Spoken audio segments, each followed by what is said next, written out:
মার্কিন গোয়েন্দা সংস্থা CIA এর পরিচালক জন র্যাডক্লিফ স্থানীয় সময় বৃহস্পতিবার হাভানায় কিউবার শীর্ষ কর্মকর্তাদের সঙ্গে বৈঠক করেন। বার্তা সংস্থা রয়টার্স জানায়, তিনি মার্কিন প্রেসিডেন্ট ডোনাল্ড ট্রাম্পের বার্তা পৌঁছে দেন। কিউবা মৌলিক পরিবর্তন আনলেই যুক্তরাষ্ট্র অর্থনৈতিক ও নিরাপত্তা ইস্যুতে গুরুত্বের সঙ্গে সম্পৃক্ত হবে বলে জানান জন র্যাডক্লিফ। ফিদেল কাস্ট্রোর 1959 সালের বিপ্লবের পর কিউবায় কোনো CIA পরিচালকের এটি ছিল মাত্র দ্বিতীয় সফর।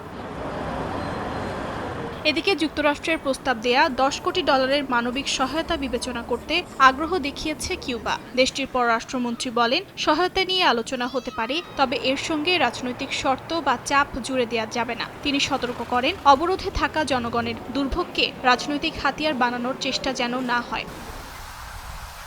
এর আগে মার্কিন পররাষ্ট্র দফতর দাবি করেছিল, তারা গোপনে কিউবাকে $10 কোটি সহায়তা ও বিনামূল্যে স্যাটেলাইট ইন্টারনেট দেওয়ার প্রস্তাব দিয়েছিল। তবে এর শর্ত ছিল অর্থবহ সংস্কার। পরে ট্রাম্প প্রশাসন আনুষ্ঠানিক বিবৃতিতে সেই প্রস্তাব পুনর্ব্যক্ত করে। কিউবার প্রেসিডেন্ট একে বেমানান ও পরস্পর বিরোধী আখ্যা দিয়ে বলেন, নিষেধাজ্ঞা তুলে নেয়ায় কিউবাকে সবচেয়ে বেশি সহায়তা করবে।